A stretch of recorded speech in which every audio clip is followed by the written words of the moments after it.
Buenas noches, mi gente. Dios los bendiga. Estamos cabalgando.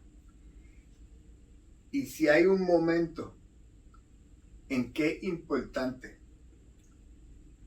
pensar en lo que estamos haciendo, es este. ¿Cuál es el trabajo de la iglesia? ¿Cuál es el trabajo del cristiano? ¿Cuál es la definición de iglesia? Si no es todos los creyentes reunidos. El libro de Efesios, el libro de Hechos de los Apóstoles, acudían asiduamente a las enseñanzas de los apóstoles, compartían el pan, iban a la fracción del pan en sus casas. El Señor hacía entre ellos maravillas. La gente a su alrededor se quedaban impresionados con el trabajo que estaban haciendo. Y el Señor añadía a la comunidad a los que habían de salvarse. El Señor añadía a la comunidad a los que habían de salvarse. Esto es bien importante, esa última frase. Y me pregunto yo, ¿el Señor está añadiendo a nuestra comunidad a los que han de salvarse? Estoy seguro que sí. Estoy seguro que sí. Pero, ¿cuán buen trabajo estamos haciendo? El otro día, antes de el obispo Rosansky Ilse, me pidió o me recomendó, hazte un documento de las iglesias que tienen ministerio latino, donde celebran misa en español, y tenle al obispo nuevo una pequeña análisis demográfico, cuánta gente es registrada, cuánta gente está yendo, cuánta gente no está registrada, y déjale saber al obispo nuevo la magnitud del trabajo del Ministerio Católico Latino. Lo pensé. Y no pensé si lo hago o no lo hago. Una recomendación del obispo, una recomendación del obispo. Lo que pensé fue cómo hacerlo. Empecé a hacer esas anotaciones, le pedí a Lucy, la secretaria, que empezara a llamar a las parroquias, recuperó los números y di un paso más. Fui al censo del 2010, que ya está afuera, porque ha crecido la población en todos los condados. Fui específicamente a las ciudades donde hay ministerio latino: Westfield, Chicopee, Amherst, Northampton, Great Barrington, Pittsfield, Turner Falls, Holyoke, etc. Y busqué la población que hay en esa ciudad. Y busqué la población hispana o latina que hay en esas ciudades. Y me puse a mirar cuánta gente está yendo a la iglesia. Y estoy mirando más la gente que está yendo a la iglesia, porque hay muchos registrados que no van y muchos que no están registrados que van. Me puse a mirar el total aproximado de la participación con respecto a la población total. Y me puse a pensar. El lunes van a ver un dibujito con estos números. Aquí lo más seguro. Estamos evangelizando. Estamos cumpliendo nuestra misión. Y no estoy tratando de desanimarlo, al contrario, estoy tratando de levantar el ánimo. Pero muchas veces, si no miramos las cosas como son, no las vamos a ver. ¿Cuál es la misión de la iglesia? Primero, si alguno de ustedes coge clase con Padre Savage, y el otro día estaba cogiendo una clase con él, el martes, estaba cogiendo una clase con él, y estábamos hablando antes de empezar la clase de frases comunes que utiliza el Padre. Y una de las frases comunes que él usa es la iglesia como comunión. Y si se acuerdan, en los modelos de la iglesia, según Avery Dulles, habla sobre la iglesia como comunión, sobre comunión espiritual, la congregación de un pueblo. Cuando el pueblo se reúne, tiene que haber comunión. No podemos ser un montón de gente aislada. Cuando viene una persona nueva, si se acuerdan de la semana pasada, el testimonio del norteamericano que entró a la misa en español con nosotros y se quedó. Cuán hospitalarios somos. A veces cuando me reúno con el consejo parroquial de mi parroquia, se habla de que tenemos que establecer un comité de hospitalidad para recibir a la gente. Y yo me pongo a pensar, ¿para qué tener un comité de hospitalidad si se supone que nosotros los creyentes, naturalmente, por la definición de amor, seamos hospitalarios? Siempre que vemos una persona nueva, le damos la bienvenida. Lo hacemos sentir en su casa. ¿Por qué? Porque la iglesia es su casa. Porque la iglesia es mi casa. La iglesia es nuestra casa. Esa es la misión. Una iglesia en comunión con gente que conoce y con gente que va a conocer. Fíjense que intencionalmente di y con gente que no conoce. Prefiero decir gente que vamos a conocer. Que si nosotros estamos aislados, los hispanos, aislados un poquito de los norteamericanos, hay que romper esa barrera. Una de las funciones de la iglesia es romper barreras, hacer puentes para poder alcanzarnos los unos a los otros. Somos una iglesia que escucha al Señor. ¿Cuál fue la última misión que el Señor le dio a sus apóstoles? A los 11, porque ya había uno al cabo y todavía no habían escogido un reemplazo.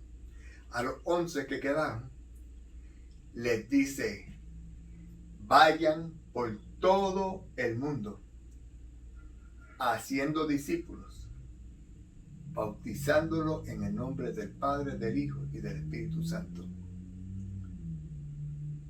Enséñenles todo lo que yo les he encomendado. Y sepan, no dice piensen, consideren, imagínense, no. Sepan que yo estoy con ustedes todos los días hasta que se acabe este mundo. Fíjense, dos dimensiones. La dimensión más importante es hacer discípulos, enseñarles todo lo que el Señor nos ha enseñado, evangelización y misión. Y la otra parte es vayan por todo el mundo, todo el mundo. Que la pandemia vino de China, vamos a evangelizar a los chinos. Que la Ébola vino de África, vamos a ir a evangelizar a los africanos. Que si hay un montón de guerras en el Medio Oriente, vamos a evangelizar al Medio Oriente. Y vamos a evangelizarlos para amar. Le enseñamos el amor y si experimentan el amor, van a experimentar a Cristo. Y si experimentan a Cristo, se van a convertir. El trabajo de nosotros es llevar a Cristo. Ese es el llamado que nosotros tenemos. Más nada. Vayan y hagan discípulos, bautícenlos, sacramento, enviados. Vamos a otro sacramento. Acudían a las enseñanzas de los apóstoles, compartían el pan. Comunión, Eucaristía. Fíjense, los peregrinos de Emaús fueron los primeros que tuvieron una misa relativa, una misa formal, por decirlo así. Iban camino hacia Emaús, yo presumo que era una pareja, Cleofás y la esposa, porque María de Cleofás estaba con María Magdalena y con María la Madre de Jesús, caminando con Cristo en su Calvario junto con Juan. Era de tarde, iban dialogando sobre los sucesos que ocurrieron en Jerusalén, llorando la pérdida de el quien ellos tenían toda su esperanza, y Jesús se le aparece en la procesión de entrada. ¿De qué hablan ustedes? Y le hablan, tú eres el único que no sabe lo que está pasando en Jerusalén. Que Jesús de Nazaret, que nosotros teníamos toda nuestra fe, toda nuestra esperanza, lo mataron en una cruz. Y Jesús severamente le mete un limazo, con mucho cariño. Dice, pero ¿qué tal Dios son ustedes para comprender la Escritura? Y le explica cómo se cumplió en Jesús la ley y la profecía completa. Cuando llegan al pueblo de Emaús o al poblado, lo que sea, Jesús hace ademán de seguir su camino, pero ellos dicen, quédate con nosotros porque anochece. Hospitalidad. No lo conocían al caminar, lo conocieron un poquito mejor al escucharlo predicar, al escucharlo dar su homilía, liturgia de la palabra. Quédate con nosotros porque oscurece, porque anochece. Está oscuro, es peligroso, hay bandidos, hay animales. Es peligroso estar en la calle a esta hora. Quédate con nosotros, mañana por la mañana sigue tu camino. Le dan pan, le dan vino, cosa que es común en aquella época. Jesús parte el pan, lo bendice, se los da, lo reconocen, misión cumplida, desaparecen. No ardían nuestros corazones mientras nos explicaba las Escrituras. Y ahora te pregunto yo a ti, ¿no te arde el corazón cuando tú escuchas la palabra de Dios? Cuando estás en misa y leen la primera lectura, leen el salmo o lo cantan, leen la segunda lectura, se proclama el evangelio, se da una homilía exquisita, se explican las palabras y se explican. Yo me acuerdo, el mismo Padre Sábal decía que un homilista tiene que tener la Biblia en una mano y el periódico en la otra. La Biblia para la versión teológica, el periódico para poner la Biblia en el contexto del tiempo actual. San Ignacio de Loyola era bien bueno en llevar la palabra de Dios en el orden temporal. Ese es nuestro trabajo. Ese es el llamado que nosotros tenemos. Y fíjense, era de noche, llegaron a la casa, le prepararon el pan, le prepararon el vino, le sirvieron la misa, partió el pan, se desapareció, porque los reconocieron, ya su misión había sido cumplida. Llevé la palabra de Dios, llevé a Cristo, traje a Cristo a esta casa. Y en la bendición final, dicen en la misa, pueden ir en paz para vivir y proclamar el Evangelio de Cristo. Algunos dicen para darle gloria al Señor con nuestra vida. Pero nos estamos yendo en paz. Nos estamos yendo en paz para vivir y proclamar el Evangelio. Fíjense qué ironía. no querían que el extraño siguiera su camino porque anochecía.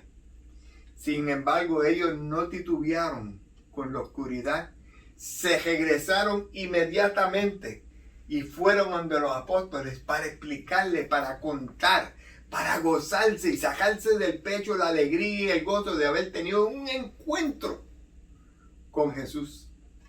Fueron a dar testimonio, fueron a evangelizar, fueron a llevar su misión a los creyentes, a los primeros sacerdotes que fueron ordenados sacerdotes el jueves anterior en la última cena. Hagan esto en memoria mía. Repartió el pan, lo bendijo, lo repartió y le dijo: este es mi cuerpo. Bendijo el vino, lo repartió, lo pasó a sus discípulos: este es mi sangre. Más tarde, el mismo Pablo dice: yo recibí esta tradición que así le pasa a ustedes. Que el Señor, en la noche que fue entregado su pasión, levantó el pan, levantó el vino. Este es mi cuerpo, este es mi sangre que es entregado por ustedes. Hagan esto en memoria mía. Esa comunión que nosotros recibimos debe ser la comunión es la comunión de Cristo, y debe animarnos a nosotros a proclamar la vida en Cristo en nosotros. Debe transformarnos. Cosa es que cuando el diácono o el sacerdote diga: se pueden ir en paz para vivir y proclamar el Evangelio de Cristo, vivamos y proclamemos el Evangelio de Cristo. Ese es el llamado. Ese es el llamado que nosotros tenemos. El sacramento tiene que transformarnos. Pero para que el sacramento nos transforme, tenemos que dejarnos ser transformados por el sacramento. Y para poder nosotros dejarnos ser transformados por el sacramento, tenemos que haber sido enseñados, tenemos que haber sido formados por alguien que está convencido del sacramento. Alguien que haya experimentado. En el Salmo 34 hay una frase preciosa: hagan la prueba y vean qué bueno es el Señor. Algunas versiones dicen: gustad y ved qué bueno es el Señor. Saboréenlo. Y no hay cosa mejor que unirlo en la casa de un puertorriqueño de campo, especialmente, no solamente ellos, pero los de campo lo hacen con más gusto. Y uno va y le ponen el plato de comida de ajo con gandules, le canto de carne, la ensalada en la mesa, sin preguntarte si tiene hambre. Porque quieren compartir. Nosotros tenemos el arroz con gandules, tenemos la carne y tenemos la ensalada espiritual, y tenemos que compartirlas con el mismo gozo que la gente de antes, nuestra abuela, lo hacían. Todavía se hace, pero no con el ímpetu que se hacía antes. Es el llamado que nosotros tenemos de evangelizar.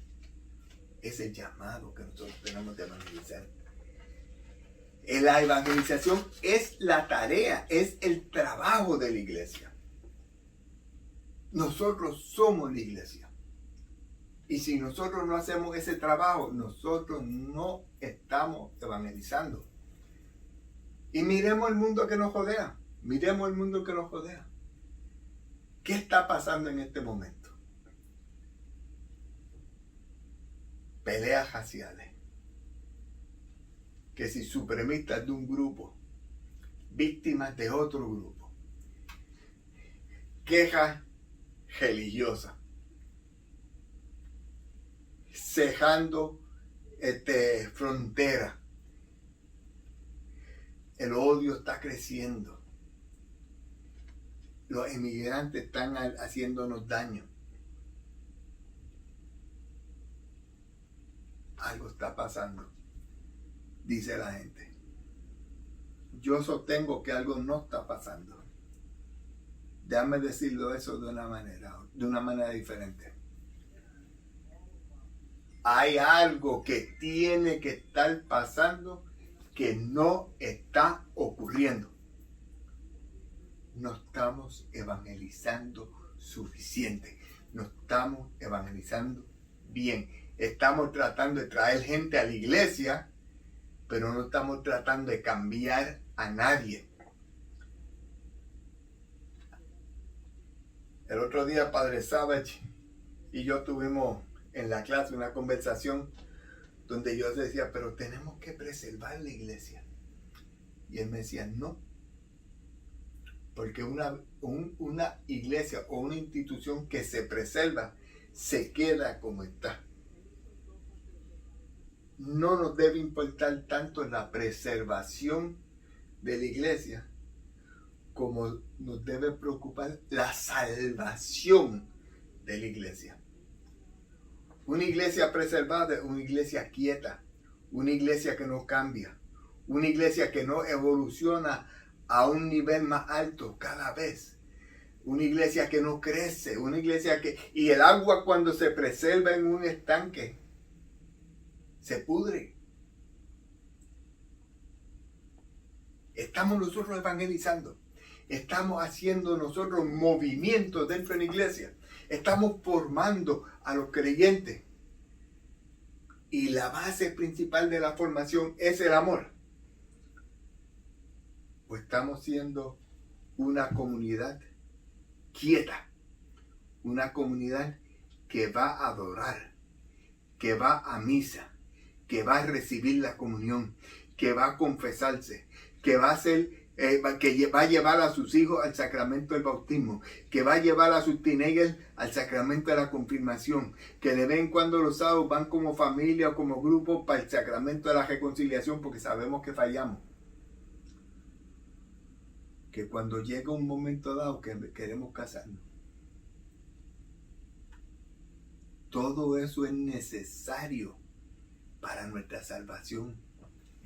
Pero si esos sacramentos no ejercen un cambio interior impulsado por el amor, estamos perdiendo el tiempo.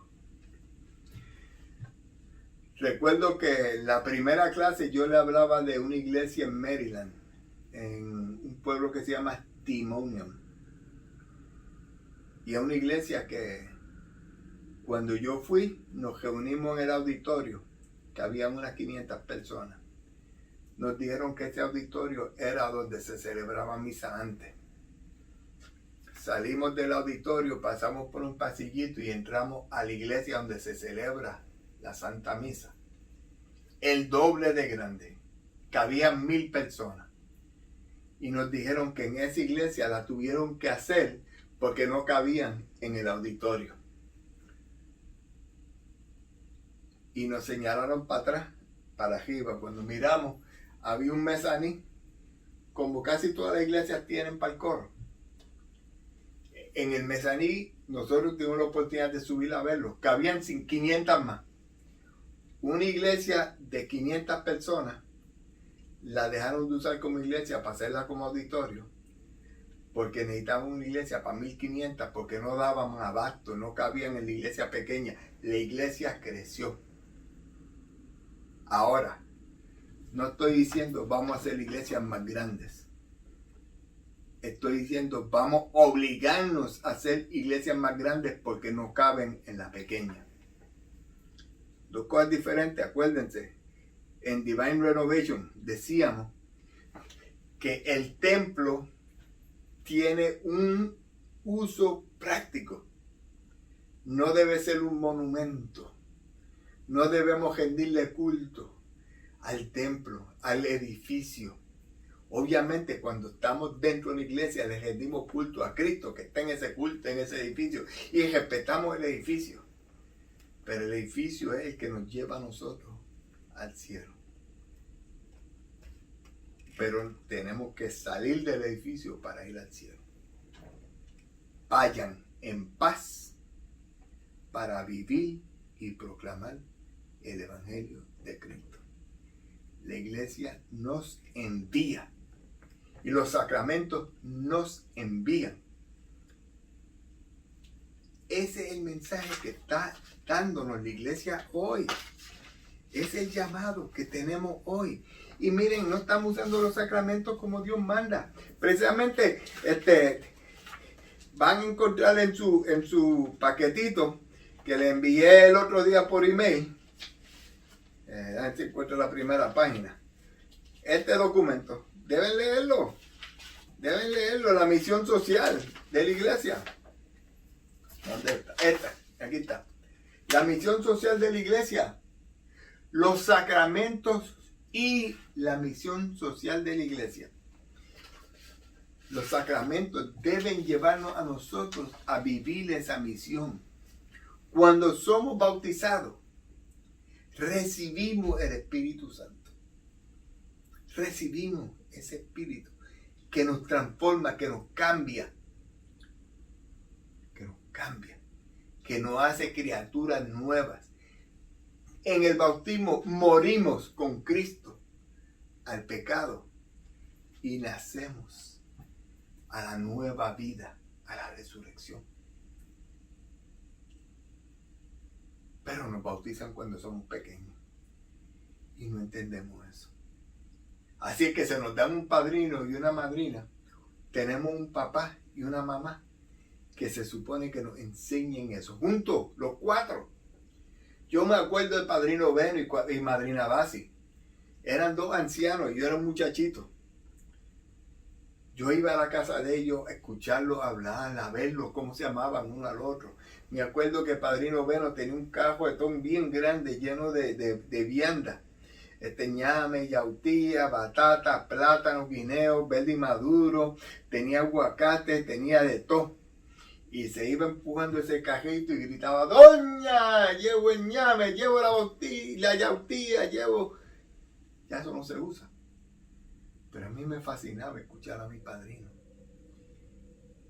De vez en cuando iba a la casa a estar con ellos, a disfrutar de la vejez y del amor que causa esa vejez de uno por el otro. Padrino Beno, madrina Basi, Dios me lo tenga en gloria.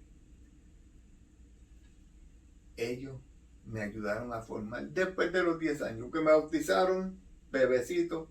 A los 2 años mi papá estaba en el ejército, me llevó para diferentes bases militares en diferentes lugares. Tuve 3 o 4 años en Alemania, tuve 3 años en Washington, D.C.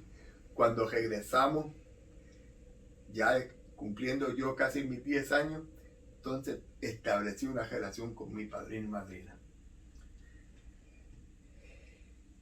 En el bautismo formamos parte del cuerpo de Cristo. Formamos parte de ese cuerpo donde Cristo es la cabeza. Y en el bautismo se nos envía. Hay un rito que a mí me encanta hacer en el bautismo. No es requisito, pero la mayor parte del clero en los bautismos que yo he ido lo hace. Y está basado en ese momento en que Jesucristo anda caminando por las calles y le llevan un hombre que es mudo y sordo. No habla ni oye. Y Jesucristo sabe lo que necesita y utiliza la palabra efata, que quiere decir queda abierto. Y en ese momento la boca se abrió, los oídos se abrieron, empezó a escuchar y empezó a hablar. Pero fíjense qué grande el milagro. Un hombre que nunca había escuchado una palabra en toda su vida, porque era sordo, de momento puede hablar y tiene un vocabulario completo. Tú y yo tenemos un vocabulario completo. Podemos hablar y podemos oír. El último rito con un niño o una niña que se está bautizando que yo hago es bendecirle los oídos. Y con la bendición le digo: Dios bendiga estos oídos para que pueda escuchar la palabra de Dios. Y bendigo la boca y digo: Dios bendiga esta boca para cuando esté lista pueda proclamar la palabra de Dios. Mi pregunta para ti: ¿escuchas tú la palabra de Dios? Y si estás aquí, la contestación tiene que ser sí. Y por el testimonio yo confirmo ese sí. La otra pregunta es, ¿proclamas tú la palabra de Dios? Tu conversación es sana, tu conversación es limpia, tu conversación da fruto. Se nota la alegría en tu cara de ser hijo de Dios. Se nota la alegría en tu casa de ser hija de Dios. Se nota en la cara de ustedes de ser un matrimonio de Dios. Los hijos de ustedes están escuchando de ustedes la palabra de Dios. Pero voy a llevar eso un paso más. Están practicando lo que aprenden de la palabra de Dios en todo tiempo. Y yo sé que no, porque si sí, Dios no hubiera creado a través de Jesucristo, no se hubiera creado el sacramento de la reconciliación, que viene siendo el segundo sacramento que nosotros hacemos, porque no podemos tener la primera comunión si no tenemos el sacramento de la reconciliación. Y casi siempre en un año normal, porque este año no ha sido normal, se coge catequesis por 2 años y en el segundo año, en febrero, se hace la primera reconciliación y en mayo se hace la primera comunión. Y se espera que ese niño o esa niña continúe haciendo su reconciliación regularmente y haciendo su comunión regularmente.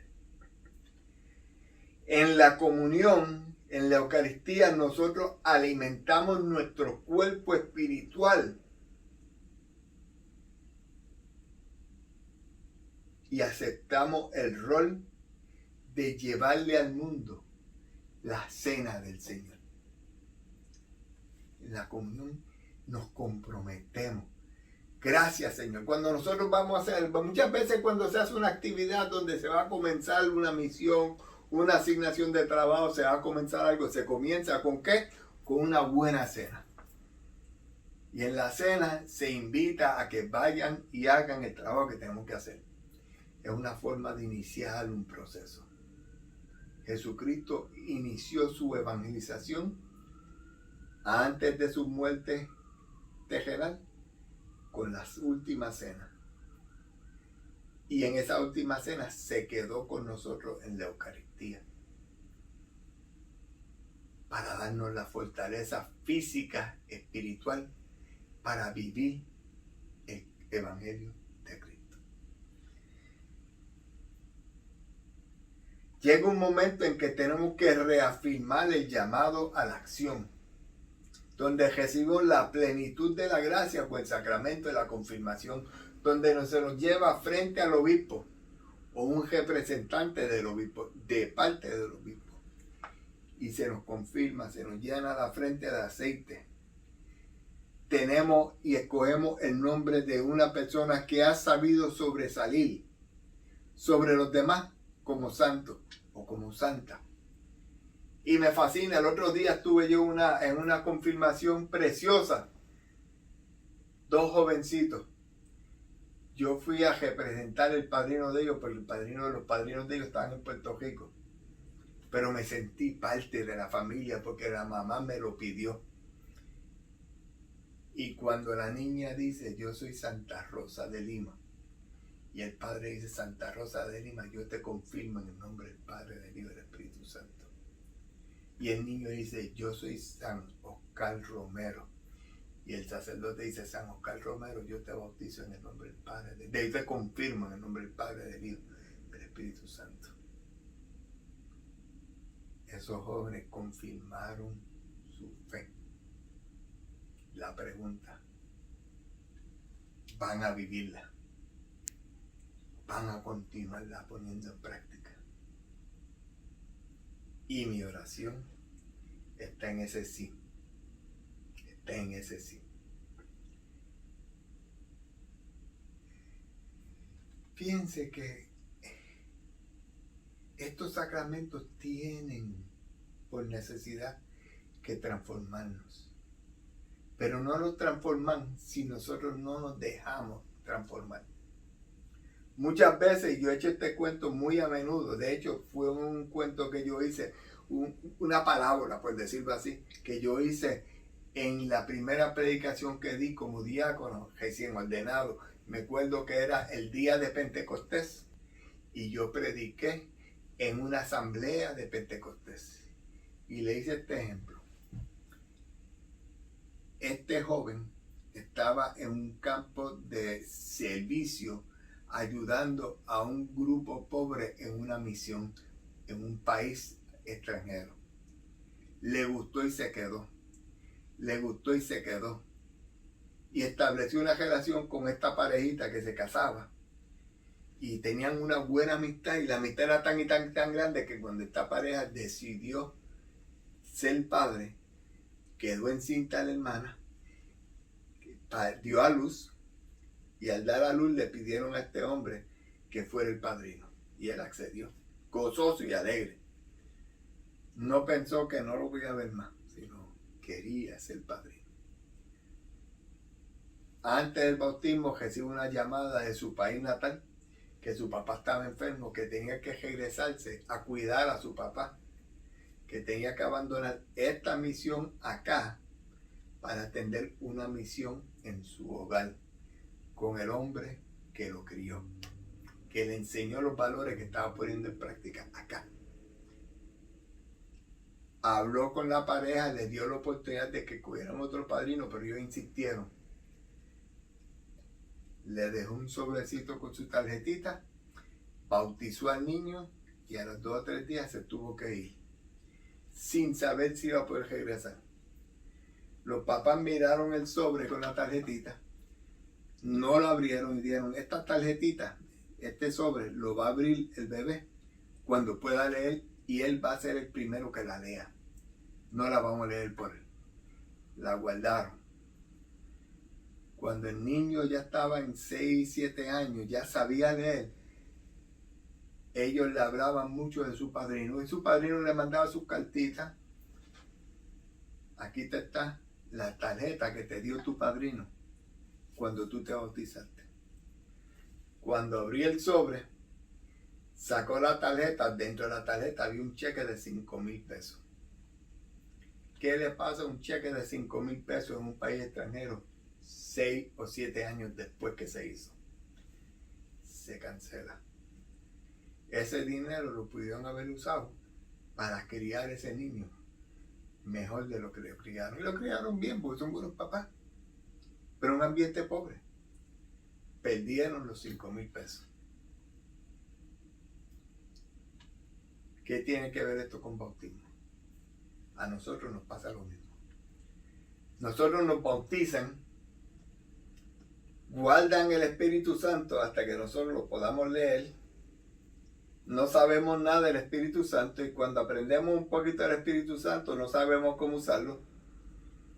5, 6, 7 años después, la diferencia entre la carta y el cheque y el Espíritu Santo es que el Espíritu Santo no caduca.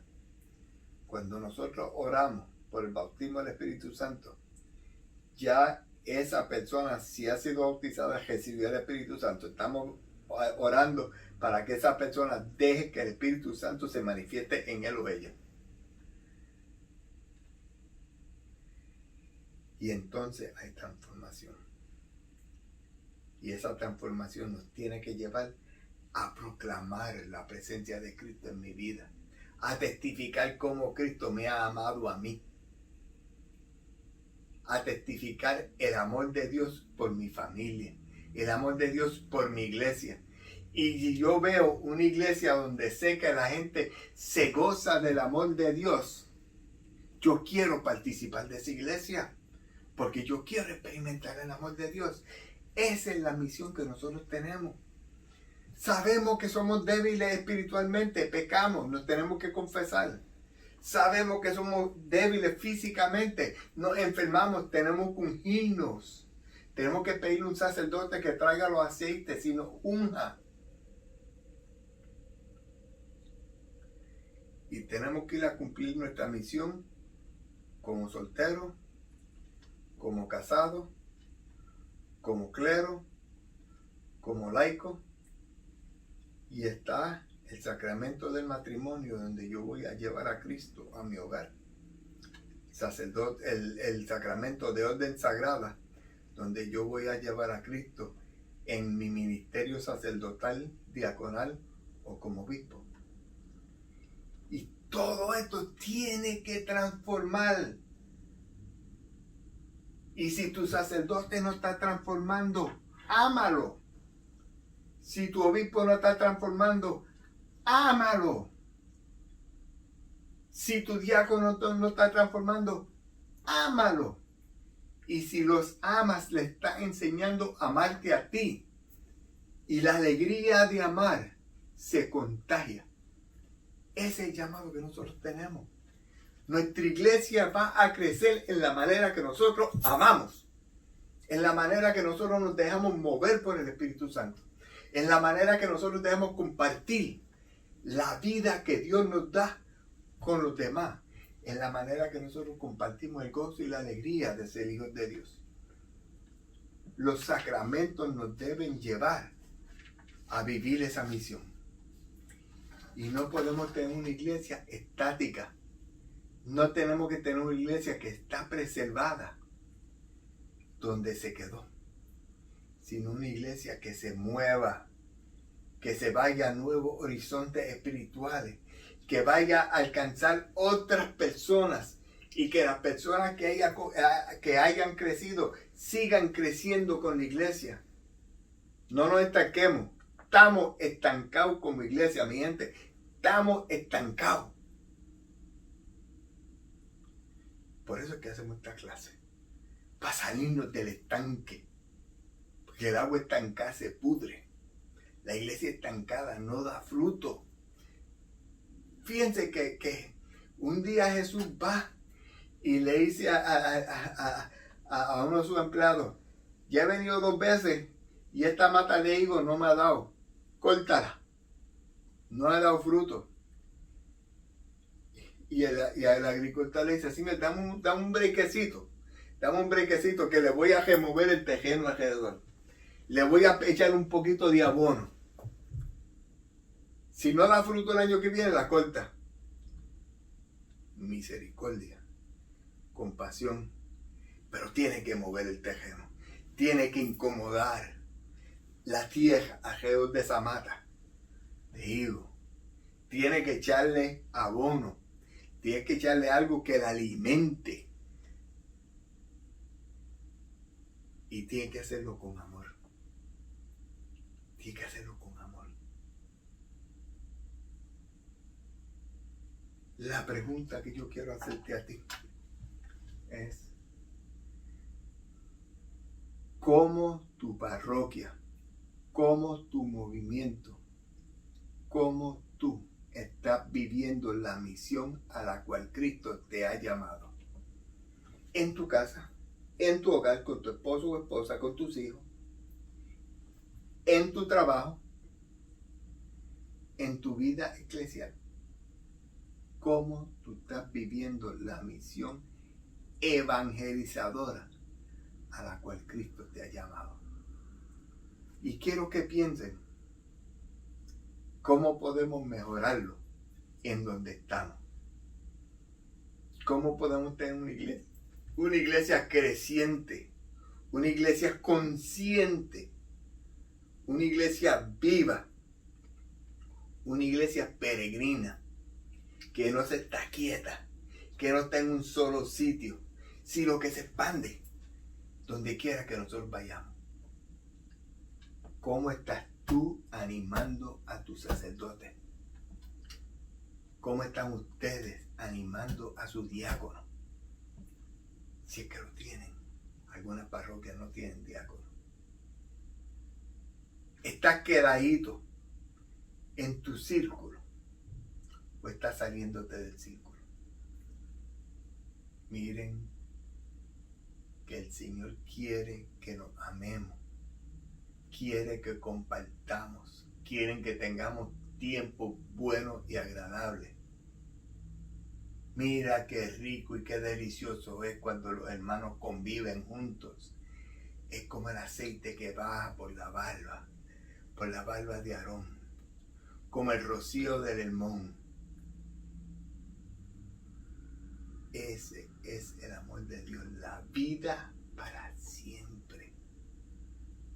Y sabemos que tenemos una dependencia plena en el Señor. Si el Señor no construye el edificio en vano, que se fatigan los obreros.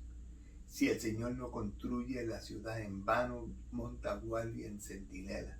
En vano te levantas temprano y te acuestas tarde, y en procurar el pan tanto te afana. Las cosas las estamos haciendo con un valor verdadero.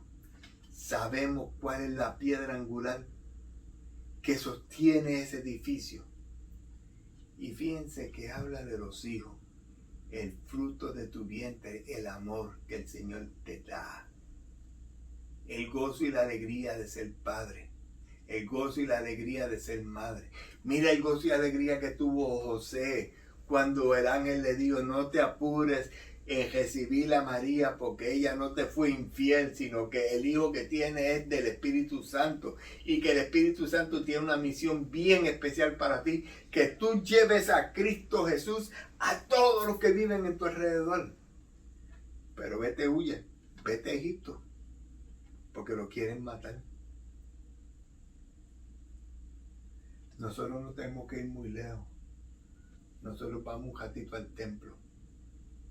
Nosotros vamos un ratito a alabar y glorificar al Señor.